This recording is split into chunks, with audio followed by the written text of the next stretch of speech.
Olá galerinha do YouTube, tudo bem com vocês? Caso você não é inscrito no meu canal, se inscreva no meu canal, clique no sininho para não perder nenhum vídeo novo e bora para o vídeo. No vídeo de hoje vamos estar mostrando aí a Discovery de como era o Egito antigamente. Ali vocês vão aprender bastante coisa hoje sobre a cidade de Alexandria. Vocês vão conhecer aí essa história de um modo que vocês nunca viram exclusivamente aqui no Assassin's Creed Origins, produção da Ubisoft. Eu tenho certeza que vocês vão amar. Lembrando que esse Discover Tour vocês liberam ele depois que vocês zeram a história do jogo, tá bom?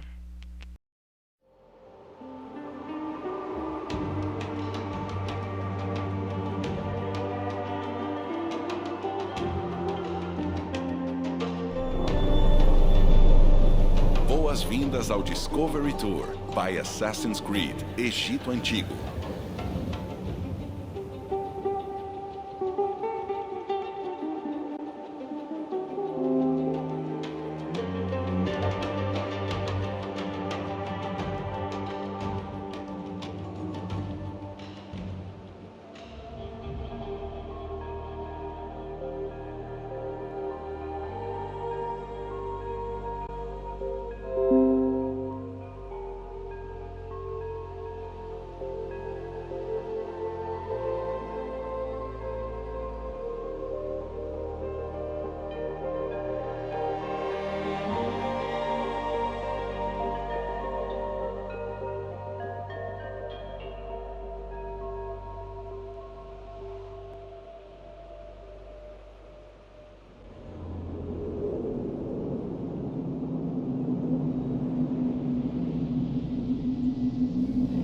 O lugar é lindo, lindo, lindo, lindo, lindo. Vocês vão amar aqui.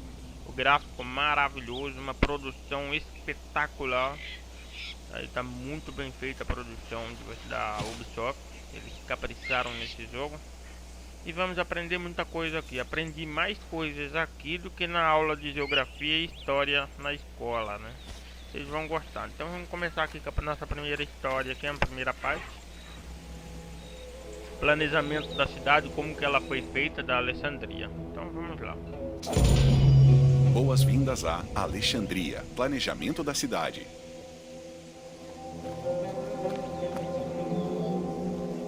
O plano de Alexandre para fundar sua cidade começou com um verso da Odisseia de Homero.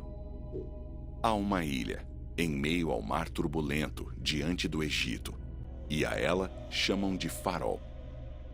Guiado por essas pistas, Alexandre o Grande fundou sua futura cidade no extremo oeste do delta do Nilo.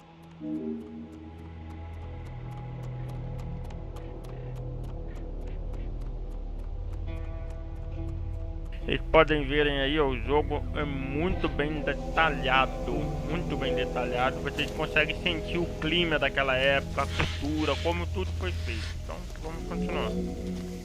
Embora Alexandre considerasse esse local ideal para sua grande cidade, ele apresentava desafios consideráveis.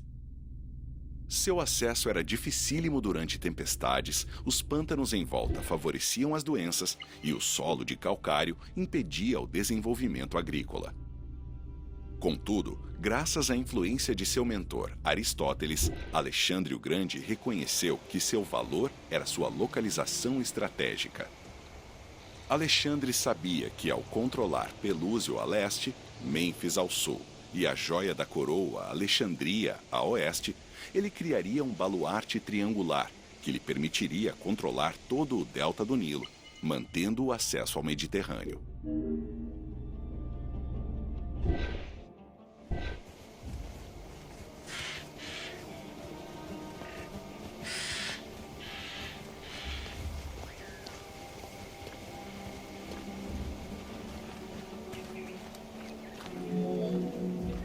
As grandes muralhas de Alexandria tiveram um início humilde.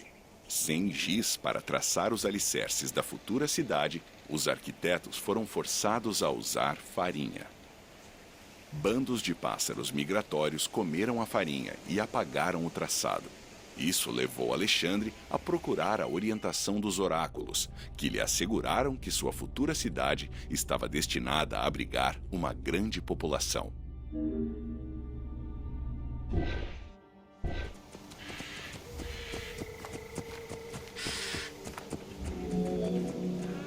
As escavações lideradas por Mahmud Bey el-Falaq no século XIX revelaram que a área amuralhada media aproximadamente 5,2 quilômetros de comprimento e 2,2 quilômetros de largura. Sua altura era de mais ou menos 9 metros.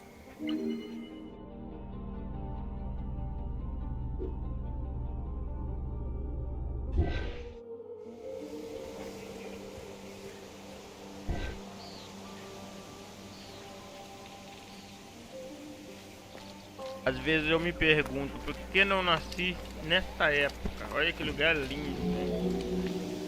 Essas antigas e formidáveis muralhas resistiram a muitos ataques, incluindo o do rei da Síria, no ano de 169 a.C. Foi apenas em 295 que elas acabaram caindo diante do imperador romano Diocleciano, e isso depois de 8 meses de ataques contínuos. No decorrer da história, vocês vão perceberem que cada cantinho desta cidade tem uma história para contar, tá bom? É muita coisa, são mais de 100 horas. Eu só tô colocando aqui a primeira hora para vocês, tá bom? Tava olhando aquela estátua ali, vamos tentar subir ali. Eu gostei, deixa eu ver se dá pra subir aqui em cima. Ah, não vai, não dá pra subir. Se desse pra subir ia ser vandalismo também, né? Não dá pra subir, então vamos descer. Não dá pra subir, então vamos descer e vamos continuar aí a nossa história de Alexandria, tá bom? Depois vocês vão conhecer a história do Egito, a história do Rio Nilo, tá bom? A história do Egito, a história do deserto. Vocês vão saber que cada cantinho aqui tem uma história, vocês vão amar, tá bom? O principal arquiteto de Alexandria, Dinócrates, escolheu um plano hipodâmico. As quadrículas maximizavam a funcionalidade, com ruas retas e amplas e canais embaixo delas. Alexandre reconheceu o valor militar do traçado da cidade. As largas ruas paralelas facilitavam sua vigilância, ao mesmo tempo que permitiam a livre movimentação das tropas.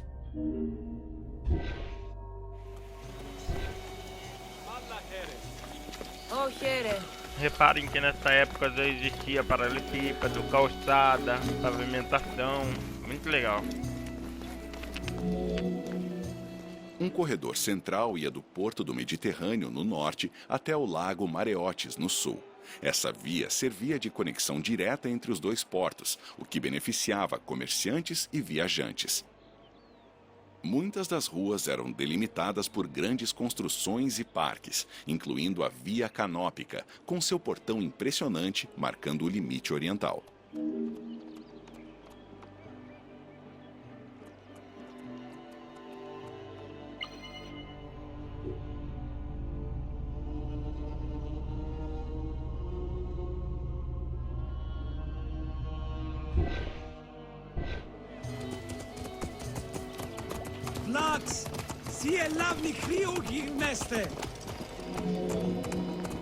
É provável que Alexandria tenha sido construída sobre uma cidade egípcia já existente.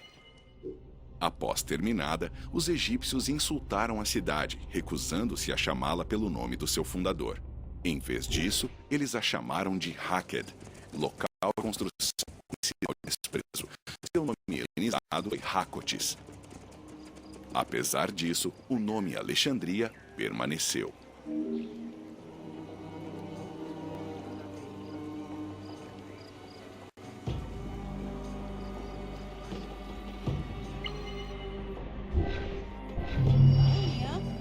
Então aprendemos aqui sobre o planejamento da cidade. Agora nós vamos aprender mais coisas aqui. Eu vou pôr no primeiro para começar em ordem, que fica mais fácil, tá bom? Agora vamos aprender aqui sobre os faraós gregos, né? Como que é o faraó grego? Então vamos aprender aí. Enquanto o jogo vai carregando, eu aprimorei aqui a vista para vocês lerem. Tá? Eu dei um zoom aqui no cantinho da tela para estar sempre lendo o que está escrito aqui, tá bom? Tem bastante informações importantes, muito legal. Não devemos perder nenhum detalhe, tá bom?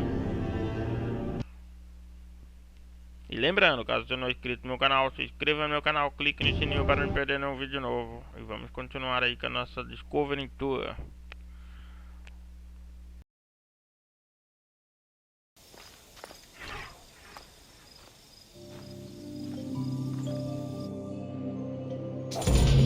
Boas-vindas a Os Faraós Gregos.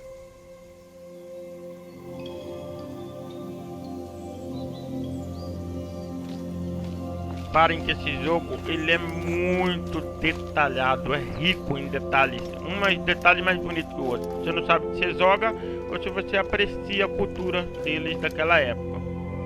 Ué, onde está o checkpoint aqui? Ah, tá lá embaixo. Então peraí, vamos para lá. Olha como que era antigamente, lindo demais, gente, muito bonito, muita criatividade, muita... não tenho nem como expressar, né? Vamos lá. Os faraós eram considerados encarnações divinas dos deuses. Como um avatar dos deuses vivendo na Terra, o papel do faraó era preservar valores fundamentais e a harmonia universal, removendo o caos, Isfet, e garantindo que a justiça, Ma'at, prevalecesse. O faraó, por ascendência divina e por meio de várias oferendas, era o vínculo que unia o mundo dos homens ao mundo dos deuses e permitia a manutenção da ordem cósmica. Olha essas arquiteturas que eles construíam antigamente, né? Eles tinham uns cálculos de matemáticas incríveis também, né? Na engenharia, né, também, maravilhosa. Então vamos continuar a história aí de boa. A dinastia ptolemaica reinou sobre o Egito de 305 a.C. a 30 a.C. A dinastia era chamada de Ptolemeus de Lagos em reconhecimento ao fundador da dinastia, Ptolemeu Lagos, um general grego e amigo pessoal de Alexandre o Grande. Embora fosse macedônio, Ptolemeu Lagos entendia que para ser aceito pelo povo egípcio teria que adotar as suas tradições. Prestes a assumir o título de faraó, mudou seu nome para Ptolemeu I Sóter, significando Salvador.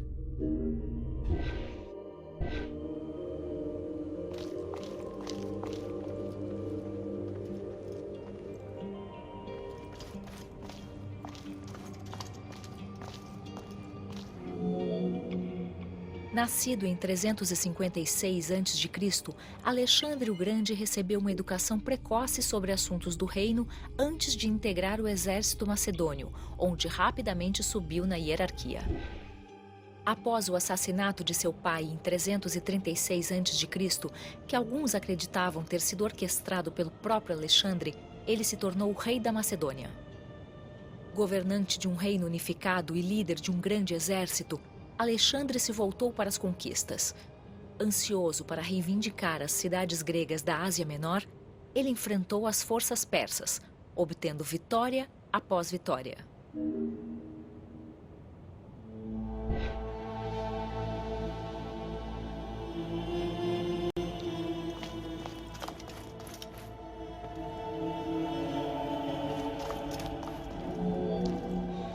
Mesmo vitorioso, Alexandre o Grande seguiu avançando, sitiando cidade após cidade, até chegar ao Egito, onde os persas foram derrotados mais uma vez. Visto como libertador pelo povo egípcio, Alexandre decidiu se tornar um faraó completo. Ele viajou para Tebas para fazer um sacrifício a Apis, então foi até o oásis de Siuá, onde foi proclamado filho de Amon. Oficialmente faraó do Egito, Alexandre passou grande parte do inverno lá e fundou a cidade de Alexandria. Talvez não por coincidência, o posto de faraó permitiu a Alexandre usar a propaganda para preparar outras conquistas. Ele retomou suas campanhas militares em 331 a.C.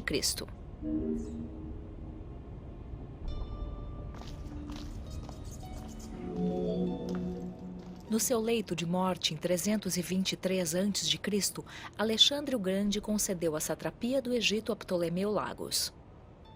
Perfeitamente ciente do valor do Egito, Ptolemeu garantiu não apenas a estabilidade das fronteiras do país, mas também seu desenvolvimento econômico e militar. Ao mesmo tempo, ele trabalhou com a elite egípcia para manter a ordem interna do país.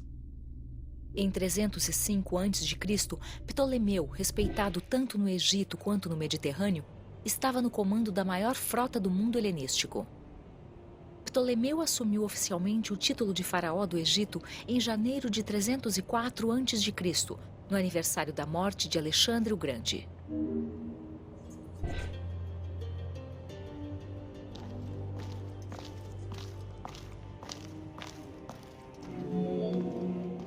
Alexandre morreu na Babilônia em 323 a.C. Seus restos mortais foram depositados em um sarcófago de ouro e então dentro de outro.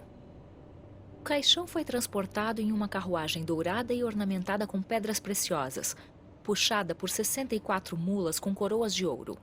Por ordens de Ptolomeu I, o cortejo fúnebre foi redirecionado a um templo grandioso em Alexandria, construído em homenagem ao conquistador.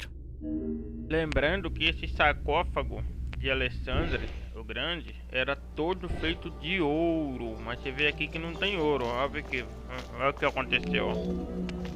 Júlio César visitou a tumba de Alexandre ao conquistar Alexandria e, dizem, o imperador romano Augusto colocou flores sobre ela. No entanto, embora muitos líderes poderosos tenham alegado tê-la visitado, a localização da tumba desapareceu da história. Alguns relatos afirmam que o caixão dourado foi substituído por um sarcófago de vidro, provavelmente por Ptolemeu X. Também se sugere que Cleópatra tenha saqueado a tumba em um momento de crise financeira. Resumindo, Ptolomeu roubou o ouro, né? Com a ganância de dinheiro e colocou de vidro ali, né? Então aqui nós terminamos esse passeio, né? Agora vamos para o próximo passeio ali. Agora nós aprendemos ali sobre os faraós gregos. E agora vamos aprender aqui sobre a Cleópatra, a rainha, né? Cleópatra, né? Se quiserem dar pausa para ler o que está escrito, inclusive eu coloquei uma foto pausada, tá vendo? Coloquei uma foto pausada para dar para ler, dá tempo de ler, né? Se quiser pausar o vídeo para ler também é bom, é muito importante. Olhem a riqueza desse lugar, já passei por aqui várias vezes, olha a riqueza desse ambiente. Em detalhes, né? Agora vamos aprender aí sobre a rainha. Boas-vindas a Cleópatra, rainha do Egito.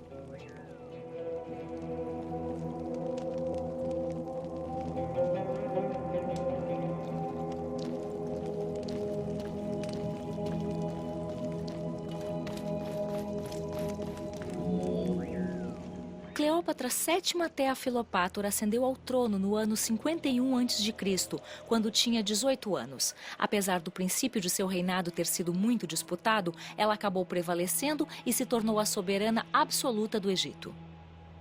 Segundo Plutarco, ela foi a única entre todos os faraós ptolemaicos a falar o idioma egípcio.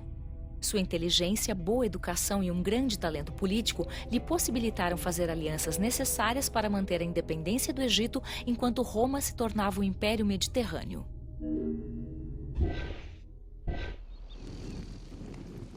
Olha esses monumentos, que lindo esses monumentos na cidade, hein? A cidade era rica em detalhes, os mínimos detalhes, piso, sombreamento. Desculpa aí pelo travamento do vídeo, porque como eu tô gravando em streaming, eu não tenho placa de vídeo, então vai dar essa travada mesmo, tá bom? Peço desculpa aí. É importante compreender que o conhecimento que Cleópatra tinha do idioma e da cultura egípcia lhe permitiu criar referentes ideológicos poderosos, os quais foram muito bem recebidos pelos egípcios antigos. Ao se associar à deusa Iset, a Mãe Divina, grande da magia e repositório da essência divina, Cleópatra se estabeleceu de maneira sólida como a protetora das duas terras e legitimou seu lugar no trono. Você imaginou, essa menina com apenas 18 aninhos de idade naquela época já tinha uma mente brilhante, uma mente de mulher guerreira. Imagina a situação dela, e as pessoas queriam tomar o reinado dela de alguma forma, né? Queria matá-lo para obter o poder que ela tinha naquela época. Com apenas 18 anos de idade. Antes de morrer em 51 a.C., Ptolemeu XII Auleta deixou seu reino para sua filha e seu filho mais velho, Cleópatra VII e Ptolemeu XIII. Como era costume, os irmãos se casaram. O novo faraó tinha 10 anos de idade e sua irmã esposa, 17. Os primeiros anos do reinado não foram fáceis. Entre 50 e 48 a.C., secas e enchentes agravaram os problemas do Egito.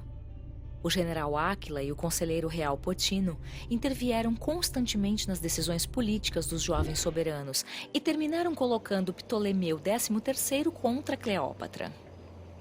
Em 48 a.C., Cleópatra foi exilada. A situação ali agravou porque o menino tinha apenas 10 anos de idade, né? O irmão de Cleópatra, né? Então a situação complicou mesmo. Durante o exílio de Cleópatra, o Império Romano também vivia seu próprio conflito interno. César e Pompeu estavam em guerra e, após ser derrotado em 48 a.C., Pompeu partiu para Alexandria na esperança de encontrar refúgio. Isso acabou sendo um grande erro. Dando ouvidos aos seus conselheiros, Ptolemeu XIII decidiu mandar assassinar Pompeu e guardar sua cabeça como um presente, na esperança de cair nas graças de César. A manobra deu errado. Em vez de conseguir a aprovação de César, o assassinato de um romano o deixou furioso. Lembrando que nomes César, Ptolomeu, Faraó não são nomes pessoais deles, né? Como por exemplo, César Augusto, que a gente conhece na Bíblia. Então a gente sabemos que o nome daquele César era Augusto. Porque o nome César dele é um nome fítico, né? De plataforma de hierarquia, né? É o nome de hierarquias, né? Como presidente, médico, alfaiate, ferveteiro, né?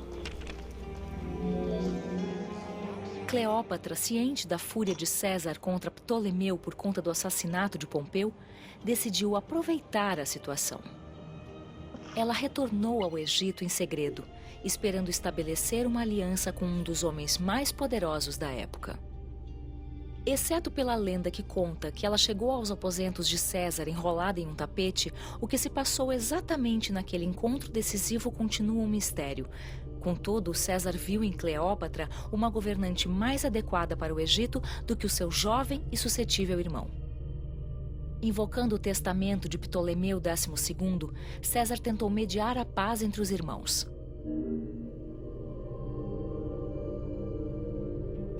Vocês ainda vão ver essa história dela chegando enrolada no tapete para não ser vista pelos inimigos. Essa história é muito interessante também. Vocês vão gostar mais pra frente. Ptolemeu XIII ficou enfurecido com essa reviravolta, e o regresso de Cleópatra não agradou muito aos seus conselheiros. Impelido pelo general Áquila e por Potino, o jovem faraó conspirou contra César e Cleópatra, o que resultou no cerco de Alexandria em 47 a.C. Em março de 47 a.C., César derrotou as forças de Ptolemeu XIII. O jovem faraó se afogou no Nilo depois de fugir do campo de batalha. Com seus adversários mortos ou impotentes, Cleópatra se casou com seu outro irmão menor, Ptolemeu XIV, e assumiu o trono do Egito de uma vez por todas. O fim da Guerra Alexandrina também consolidou a aliança romântica e política entre Cleópatra e César. A guerra política e familiar naquela época era muito grande. Em junho de 47 a.C., Cleópatra deu à luz a um filho, ao qual batizou de Cesarião. César não aceitou o garoto como herdeiro, escolhendo em seu lugar seu sobrinho Otávio. Entretanto, ao retornar a Roma, César convidou a rainha e seu irmão e esposo a ficarem na cidade. A presença dela foi muito criticada pelo Senado. Estrategista nato, César deixou 4 legiões no Egito e um homem de confiança no comando, dando a ele o controle dos suprimentos de trigo essenciais a Roma. Cleópatra e seu séquito permaneceram em Roma até março de 4 a.C., quando César foi assassinado. O trigo ali naquela época era muito importante porque eles tinham festividades tipo carnavais quase praticamente todos os dias. Então eles bebiam muita cerveja. Naquela época já existia cerveja da cevada, do trigo, que era quente, não era consumida gelada, igual nós consomemos gelada hoje, mas era rico em festas de bebedeiras nessa época. Então essa época praticamente sábado e domingo era quase todos os dias, não era só sábado e domingo. A cidade tinha muito entretenimento, não tecnológico, claro, mas era festas, bebedeiras, né? Marco Antônio, o mais fiel aliado de César, visitava com frequência a rainha do Egito durante sua estadia em Roma. Ao contrário da maioria, ele reconhecia Cesarião como filho legítimo de César. Marco Antônio sabia que necessitava das riquezas do Egito para disputar o comando do Império Romano com Otávio. Cleópatra, por sua vez, viu nele um poderoso aliado. No inverno de 41 a.C., ela organizou uma suntuosa viagem de barco pelo Egito para mostrar a Marco Antônio a riqueza de seu país e o poder que ela tinha como soberana. Assim, surgiu uma relação romântica e política. O Senado romano voltou a mostrar sua indignação. Para acalmar os ânimos em Roma, Marco Antônio se casou com Otávia, irmã de Otávio. Na verdade, Cesarion era quem tinha todo o poder de autoridade do pai, né? E não seu primo, né? Que foi que o pai escolheu o primo, que era o sobrinho do pai, no lugar de Cesarion, né? Que era o verdadeiro herdeiro do poder do pai. Desculpa das travadas aí, mas é o jogo Extraming, não é placa de vídeo. Então vai dar essas travadinhas de vez em quando.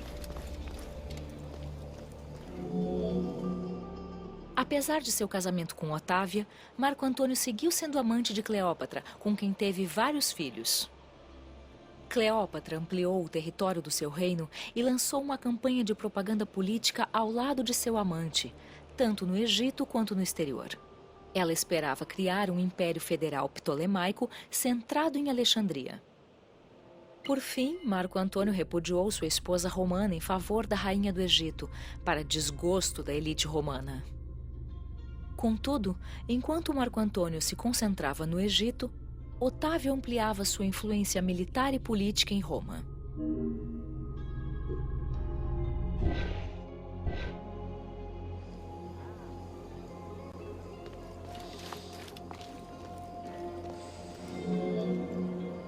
Otávio conseguiu que sua própria campanha de propaganda fosse exitosa. O povo de Roma odiava Marco Antônio e Cleópatra. Para evitar a censura que decorreria de um ataque a outro romano, Otávio simplesmente declarou guerra ao Egito. O poder de Roma continuava sendo supremo.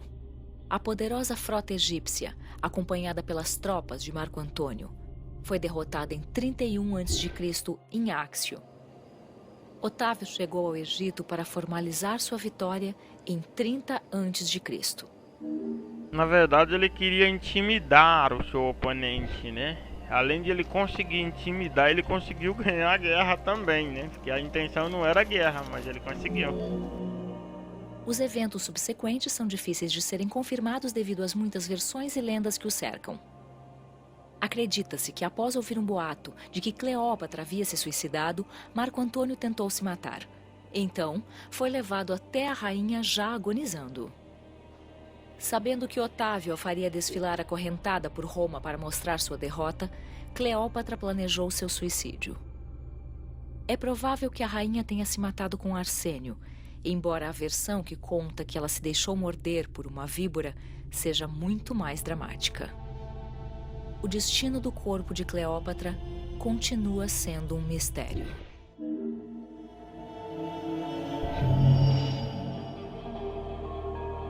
Bom, concluímos aqui sobre a rainha Cleópatra, né? Agora vamos para outra parte, a terceira parte aqui. Embora tem várias partes, tá? Quiserem dar pausa aí para ler também podem, tá? Eu até dei pausa ali para o pessoal ler um pouquinho, ter tempo de ler, né?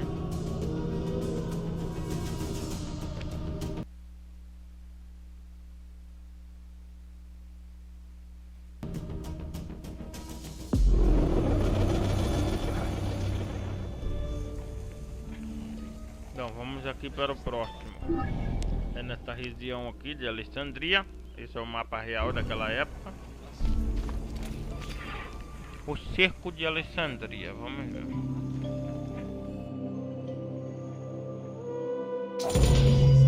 Boa boas-vindas a O Cerco de Alexandria. Vocês podem ver aí que a cidade tinha um capital econômico muito grande, comercial, né? Que era essa região onde nós estamos agora. Entre a coleção de escritos atribuídos a Júlio César se encontram as descrições do cerco de Alexandria, as guerras da Gália e os comentários sobre a Guerra Civil. Esses arquivos contêm informações sobre diferentes campanhas em Alexandria, África e Espanha. Cada uma delas reconta a atividade militar de César de 58 a 45 a.C. Embora os documentos de César continuem sendo uma preciosa fonte de informações, é importante salientar que sua perspectiva é limitada. É necessário levar em conta outros documentos históricos para se ter uma melhor compreensão dos eventos. Embora o evento nunca vai estar 100%, porque parte desses documentos foram queimados, né, sumidos com o tempo. Os textos sobre o cerco de Alexandria descrevem os eventos da Guerra Civil que o precederam e como César ficou sitiado no Palácio dos Ptolomeus. Outros autores antigos deixaram informações igualmente valiosas e às vezes contraditórias.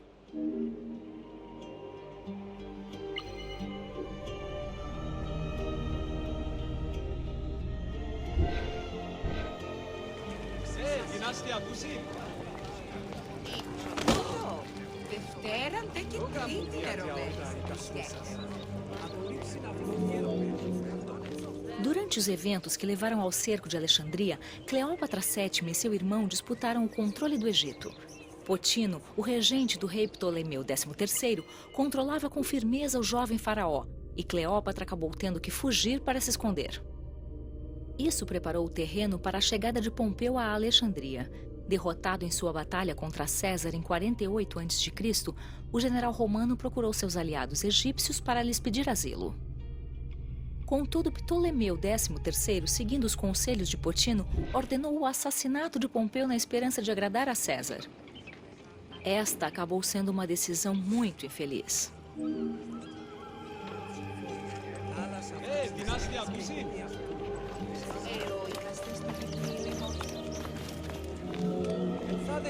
A cabeça de Pompeu foi apresentada a César quando este chegou a Alexandria.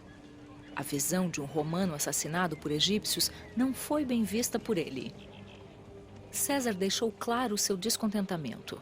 Ordenou o retorno de Cleópatra, fez com que os irmãos resolvessem suas diferenças e reinassem sobre o Egito juntos, conforme a vontade de seu pai. Nem Potino, nem Ptolomeu XIII desejavam acatar essa demanda. Enquanto fazia tudo o que podia para irritar César, Potino conspirou em segredo contra o líder romano e pediu para que o general egípcio Áquila trouxesse seus 20.000 homens para lutarem em seu nome. Enquanto Potino conspirava contra César, Cleópatra fez uma jogada ousada. Perceberam que nessa época não existia acordo, né? Tudo era resolvido na porrada mesmo, na guerra. Ah, não concorda? Beleza, vou chamar os fulanos pra gente se encontrar aí depois. Então, naquela época não existia um acordo comum entre os políticos, né? Era mais discutido na porrada. Quem tinha mais força é o que levava. Era bem interessante, não tinha aquele comum acordo igual nós temos hoje. Um contrato, né? Uma cláusula e tudo mais. Olha que bonito esse monumento aqui, ó. Lindo demais.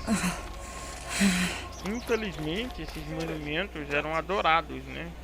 Não eram ali só para ficar de enfeite, embora ele é muito bonito mesmo. Ó, as estradas as ruas eram largas, né? Eram avenidas grandes.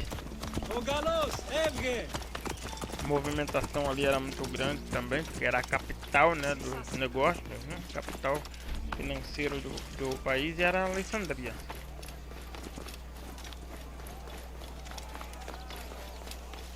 Olha que praça linda, que paralelepípedo. Todos os detalhes aqui é muito bem feito, muito bem destacado. Parabéns aí à produção da Ubisoft pelo serviço deles. Vocês perceberam que o jogo não é só jogar, mas você vai aprendendo também conforme você vai jogando. Muito bacana isso. Lembrando, caso você não é inscrito no meu canal, se inscreva no meu canal, clique no sininho para não perder nenhum vídeo novo, tá? vou estar publicando muitos vídeos sobre esse Assassin's Creed, né, que é o Discovery Tour. Vou estar apresentando muito para vocês. Essa parte sobre Alexandria, vou estar dividindo em 3 partes, porque ela é muito grande, tá? Cada parte vai ter 1 hora, e nessa daqui vai ter 1 hora de segmento, e assim por diante. Há diversas versões do encontro entre César e Cleópatra.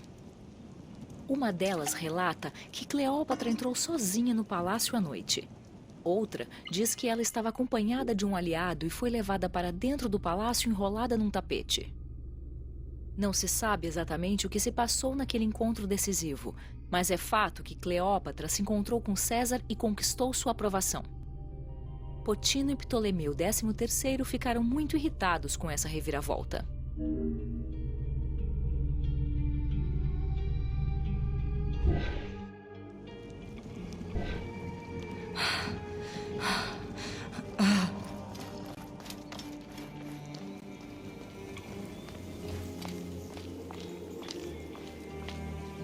Acho muito bonito esses vasos, esses monumentos, né? Como parte decorativa, eu acho que ficaria muito lindo numa cidade hoje. Embora hoje tem muito vandalismo também, né? Das molecadas Nutella de hoje, né? Que as molecadas Nutella de hoje só pensam em vandalismo, acha que tá ganhando alguma coisa com isso. E as leis rigorosas naquela época sobre o vandalismo era forte. Então as pessoas pensavam 2 vezes antes de fazer merda, né?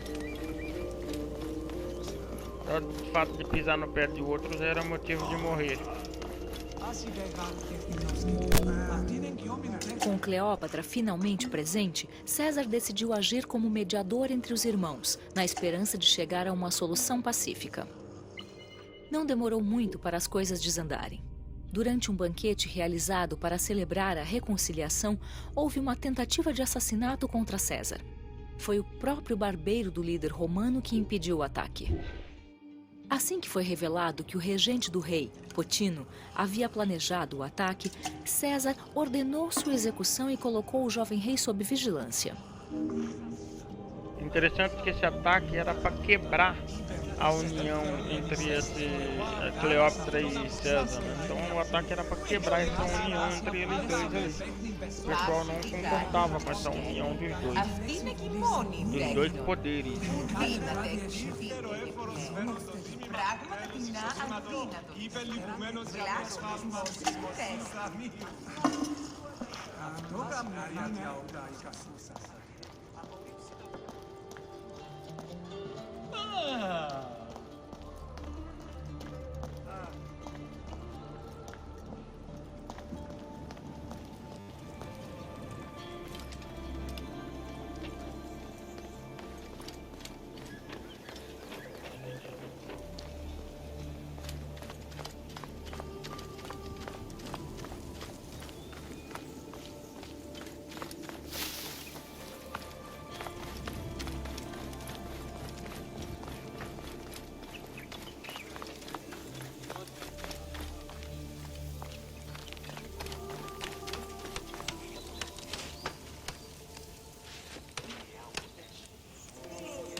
Preso no palácio com apenas 4.000 soldados e sabendo que a chegada de forças inimigas era iminente, César pediu a ajuda da Síria, de Rhodes e da Cilícia. Ele mandou seus homens cavarem um fosso ao redor do palácio e construírem um muro até o porto. Isso asseguraria o acesso de César ao mar. Quando o general egípcio Áquila chegou à cidade com seus 20.000 homens, a batalha por Alexandria começou. Agora imagina, você com 4.000 homens contra 20.000 oponentes inimigos. Imagina como que não foi a estratégia para vencer essa guerra. Eles raciocinaram muito para fazer muitas emboscadas para conseguir ganhar essa guerra com apenas 4.000 homens. E aí teve que reunir também homens da cidade, que não eram nem treinados nem para segurar um escudo sequer, né?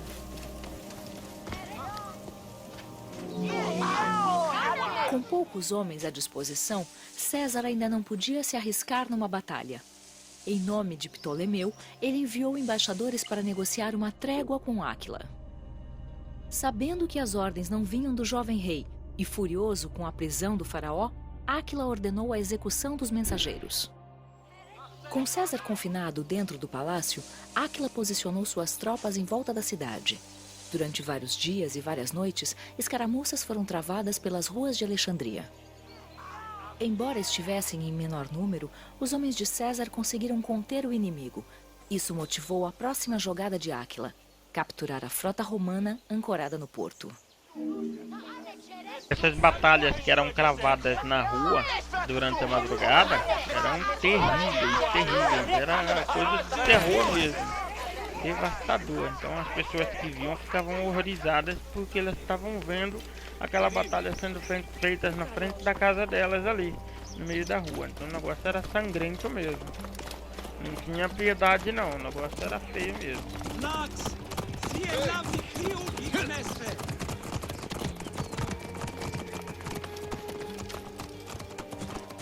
Para que essa cidade de Alexandria ela é rica em monumentos decorativos, né? Rica em monumentos decorativos.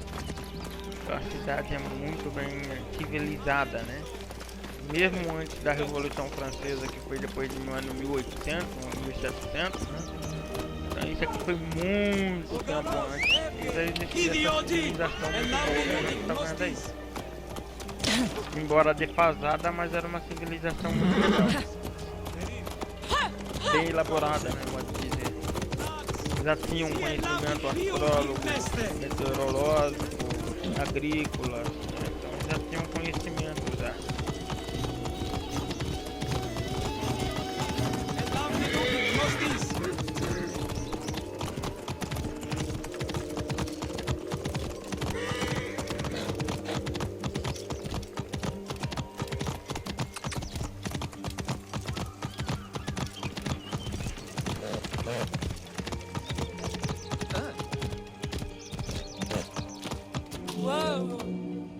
Embora o palácio oferecesse proteção, perder o porto significaria o fim da ajuda e dos suprimentos. César sabia que tinha que proteger a frota. Apesar de ter conseguido recuperar o controle do porto junto com suas tropas, ele sabia que seria impossível mantê-lo. César ordenou que os navios fossem incendiados. Como não podia retornar ao palácio, ele foi até o farol de Alexandria. Ele incendiou os próprios navios que estavam ali no porto para poder atrasar os inimigos para dar tempo de ele chegar até o farol para pedir socorro, né? Ou para pedir mais soldados, né? Então a ideia foi muito boa. A ideia parecia suicida, né? Mas ela funcionou. Combatendo as tropas egípcias para abrir caminho, César e seus homens acabaram chegando à ilha onde se encontrava o farol e ali se refugiaram. Com acesso fácil ao mar aberto, César conseguiu enviar mensagens aos seus aliados, pedindo-lhes reforços e mais suprimentos. O forte da ilha também permitiu que ele dominasse o acesso ao porto com as correntes usadas pelos egípcios para controlar o tráfego de navios nas docas de Alexandria.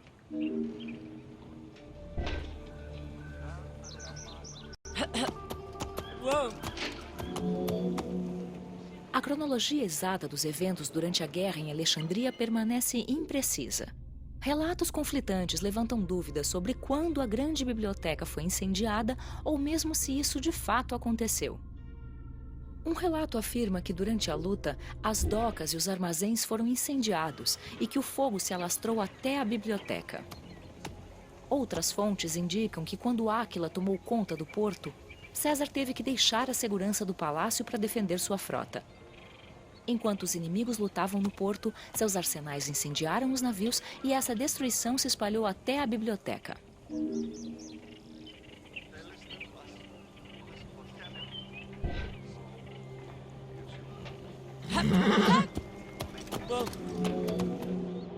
De qualquer modo, a grande biblioteca não foi completamente destruída.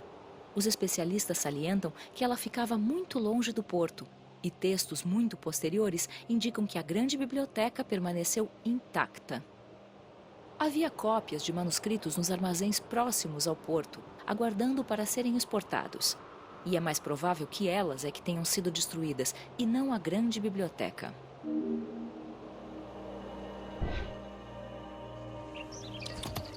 Whoa.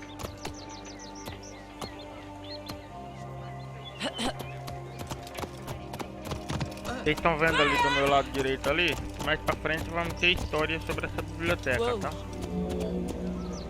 A destruição da grande biblioteca pode ter ocorrido por conta de diversos incêndios ao longo do tempo.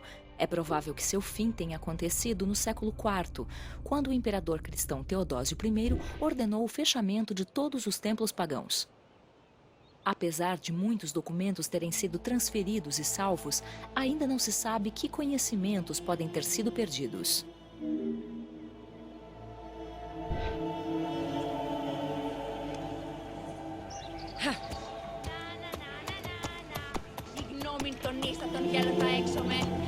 Embora esteja documentado que foi Áquila quem comandou a batalha contra César, parece que a irmã de Cleópatra, apoiada por seu irmão, mandou assassiná-lo para pôr seu aliado Ganimedes no lugar dele. Ganimedes demonstrou ser um estrategista valioso para os egípcios. Foi ideia dele cortar o acesso de César ao porto, deixando-o preso dentro do palácio.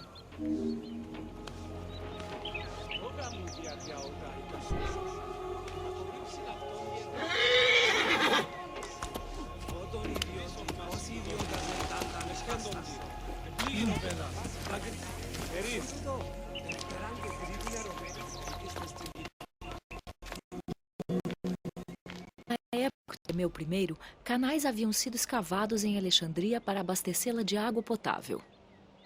Ganimedes mandou seus homens tomarem esses canais. Após isolar seu suprimento de água, ele ordenou que colocassem água salgada nos canais e cisternas que abasteciam o acampamento de César.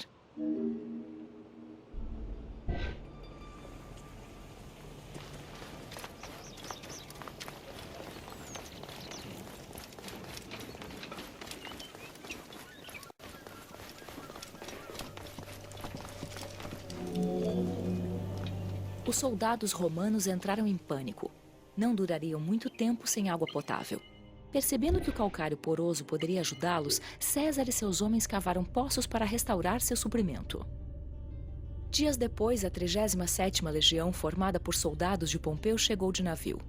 Como era impossível se aproximar da costa por causa dos ventos, César se arriscou a tentar encontrá-los no Cabo Quersoneso.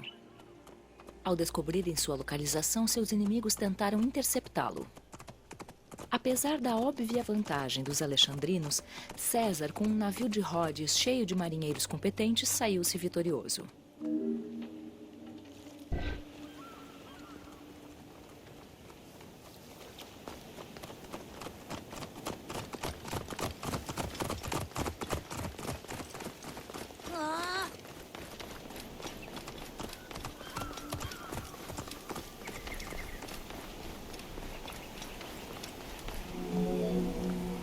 Com a ajuda dos navios aliados, César pôde fazer com que os egípcios recuassem, assumindo o controle do farol. Ao tomar o controle da ilha, ele lançou os alexandrinos ao mar, para que voltassem nadando até a cidade. Porém, César não conseguiu manter o farol por muito tempo.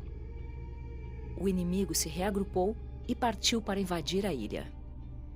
Apesar da exortação de César, muitos dos seus homens entraram em pânico e abandonaram seus postos fugindo de navio ou a nado.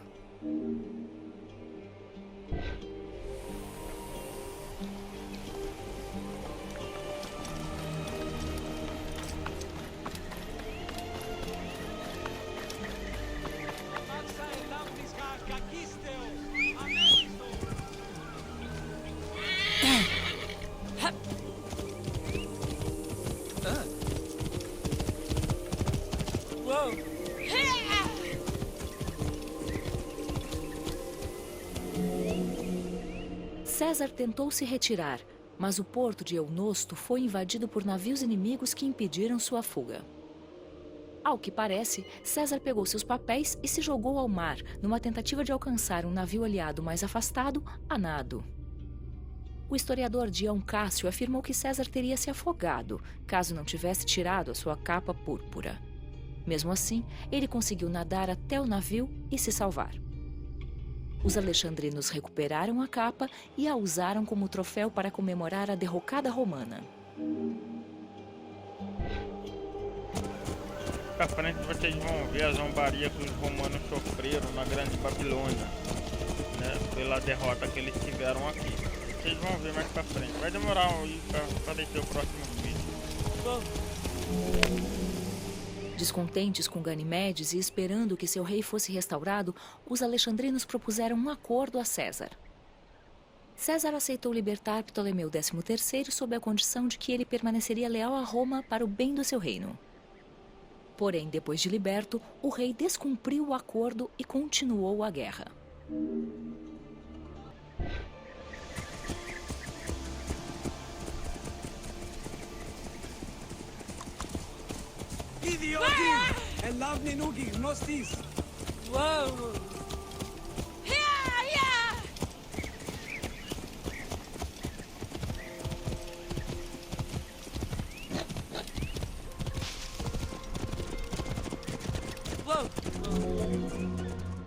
A essa altura, um aliado fiel de César, Mitrídates, chegou ao Egito e atacou as tropas de Ptolemeu em Pelúcio.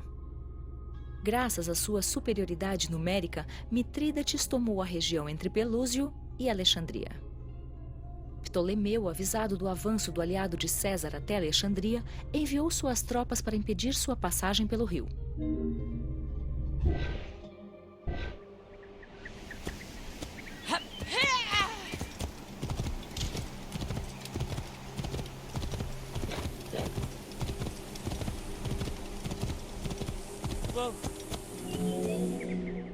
Mitrídates avisou César a tempo, e os dois grupos confrontaram os exércitos de Ptolemeu no delta. Os romanos conquistaram a vitória na Batalha do Nilo e botaram os egípcios para correr. Em meio ao tumulto, o rei Ptolemeu XIII se afogou no Nilo.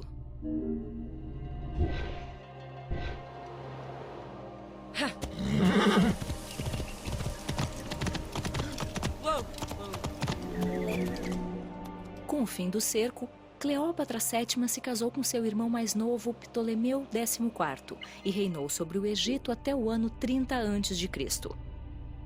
Durante seu reinado, Alexandria consolidou sua posição dentro do Império Romano e, no fim, superou Atenas como uma das cidades mais importantes do mesmo império. Júlio César permaneceu no Egito por um curto período. Ele e Cleópatra viriam a ter um filho chamado Cesarião.